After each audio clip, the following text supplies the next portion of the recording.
No vídeo anterior, a gente tinha definido o valor esperado de uma variável aleatória quando aquela soma ou aquela integral existiam. Vamos entender então o que pode acontecer de esquisito quando a gente está lidando com essa quantidade através desses três exemplos aqui. Tá? Então, o primeiro exemplo, a gente tem uma variável aleatória discreta definida sobre os inteiros, exceto o zero, e caso ela tenha valor esperado, ele vai ser dado por esse somatório aqui, x indo de menos infinito a mais infinito, para x diferente de zero, de x vezes a sua função de probabilidade. Eu vou separar essa soma em duas, então isso vai ficar somatório x indo de menos infinito a menos 1, de x dividido por 2, módulo de x mais 1, mais o somatório para x indo de 1 até infinito, de x sobre 2 vezes módulo de x mais 1. Agora eu vou simplificar. X dividido por módulo de x é 1, quando x é positivo, e x dividido por módulo de x é menos 1, quando x é negativo. Então eu vou escrever isso daqui como se fosse menos o somatório para x, indo de menos infinito a menos 1, de 1 sobre 2 módulo de x mais 1, mais o somatório x indo de 1 a mais infinito, de 1 sobre 2, que multiplica módulo de x mais 1. Bom, esse somatório aqui, né, ele é análogo à série harmônica, ele vai dar mais infinito. Esse outro daqui, como tem um sinal de menos na frente, tá? Ele vai dar menos infinito.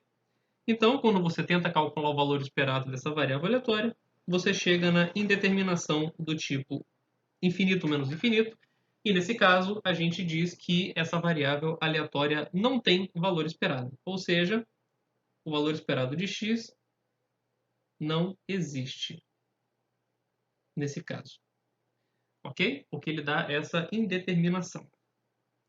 Já no segundo caso, a gente tem essencialmente a parte positiva, né, dessa variável aleatória. Então, nesse caso, quando eu for calcular o valor esperado, tentar calcular o valor esperado, vai dar o somatório para x indo de 1 até infinito de x vezes a sua densidade. X, densidade não, função de probabilidade, perdão. X vezes 1 sobre x que multiplica x mais 1, como a gente havia adiantado, né? Isso vai ser bem parecido com a conta anterior, vai dar o somatório para x indo de 1 a mais infinito, de 1 sobre x mais 1, que vai dar mais infinito. Tá? Nesse caso, a gente diz que essa variável aleatória tem valor esperado, porém esse valor esperado ele é infinito. Tá? Como é que você interpreta isso? Se você pegar essa variável aleatória e fizer sorteios dela no computador, tá? Apesar da probabilidade de números altos diminuir, né, quadraticamente, da forma quase como se fosse 1 sobre x quadrado, você vai observar valores arbitrariamente altos nesse sorteio. Então, isso estraga qualquer tentativa que você tenha dessa variável aleatória ter alguma determinada média. Então, no exemplo de cima, a variável aleatória não tem valor esperado, tá? Ela não orbita em torno de nenhum valor central em particular. Então, se você fizer sorteios dela no computador, você vai ver valores arbitrariamente pequenos e arbitrariamente grandes. Essa segunda aqui, ela orbita em torno de valores arbitrariamente grandes, então ela tem um valor esperado, porém ela é infinita, tá? São duas noções um pouco distintas e nem todos os livros concordam com o que eu estou falando aqui, tá? Tem literaturas que dizem que a variável aleatória tem valor esperado quando ele é finito, tá? Mas a gente vai admitir a possibilidade de uma variável aleatória ter um valor esperado infinito, ok? E o terceiro exemplo é somente um análogo dos outros dois no cenário contínuo, a distribuição de Cauchy, que muitas vezes ela é usada essencialmente como ilustrador de casos patológicos em variáveis aleatórias, mas ela é uma distribuição bastante importante em diversas aplicações, como eventualmente é possível que a gente chegue a comentar aqui. Então, se você quisesse tentar calcular o valor esperado dela, ia ficar a integral menos infinito a mais infinito, x vezes a sua densidade, e eu vou quebrar novamente menos infinito até zero.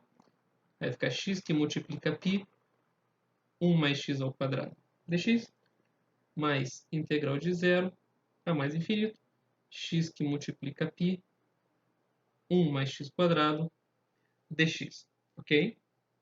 Bom, essas integrais elas são fáceis de serem calculadas, tá?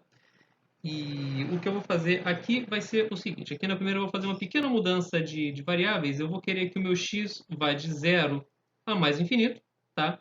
Então eu vou ter que trocar x por menos x, vai entrar um sinal de menos aqui na frente, vai ficar x que multiplica π, 1 mais x² dx, e aqui vai ficar a mesma coisa, integral de 0 a mais infinito, x que multiplica π, 1 mais x² dx. Bom, assim a gente tem a mesma integral para ser calculado, tá? A gente sabe fazer essa conta, isso vai dar 1 sobre 2π log de 1 mais x² para x indo de 0 até infinito, tá? E a gente sabe que isso daqui vai dar mais infinito, tá? Log de infinito é infinito, log de 1 é 0. Então, novamente, aqui você chega num cenário onde você tem uma indeterminação do tipo infinito menos infinito, e a gente diz que essa variável aleatória ela não tem valor esperado também, ok? Então é isso que a gente quis dizer no slide anterior, com quando esse valor existe, tá? Quando ele não é dado por uma indeterminação, mas ele potencialmente pode ser infinito, tá? E aí a gente tem aqui um teoreminha que não vamos provar aqui no curso, tá? Que formaliza um pouco essa discussão que a gente fez aqui. Então você tem x uma variável aleatória, a gente vai definir a sua parte negativa e a sua parte positiva dessa forma aqui. A parte positiva é o maior valor entre x e 0, e a parte negativa vai ser o menor valor entre x e 0, e vou botar um sinalzinho de menos aqui para ela ficar com um valor, sempre assumindo valores positivos, ok? Então essas três afirmações aqui, elas são equivalentes, tá? O valor esperado de x existe, ou seja, não é dado por uma indeterminação. Esse valor esperado de x existe e é finito. Isso é a mesma coisa que a gente falar que tanto a parte positiva quanto a parte negativa tem valores esperados finitos, tá? Parece razoável isso, porque o valor esperado de x faz sentido ser o valor esperado da parte positiva menos o valor esperado da parte negativa. Tá? Então, intuitivamente, é fácil se convencer dessa afirmação. E, como a função módulo ela anula, né, certas as propriedades dos sinais, porém ela não muda o decaimento da variável aleatória, tá? Elevar ao quadrado a gente faria com que a função de probabilidade ou a densidade dela fosse para zero mais rápido, né? A módulo não faz isso, só anula o sinal dos valores observados sobre x. Então, essas duas afirmações também são equivalentes a gente ter o valor esperado do módulo de x sendo finito, tá? Então, esse teorema formaliza o que a gente viu através desses três exemplos aqui. Então, sempre quando a gente falar que uma variável aleatória tem o valor esperado, existe o valor esperado dela, tá?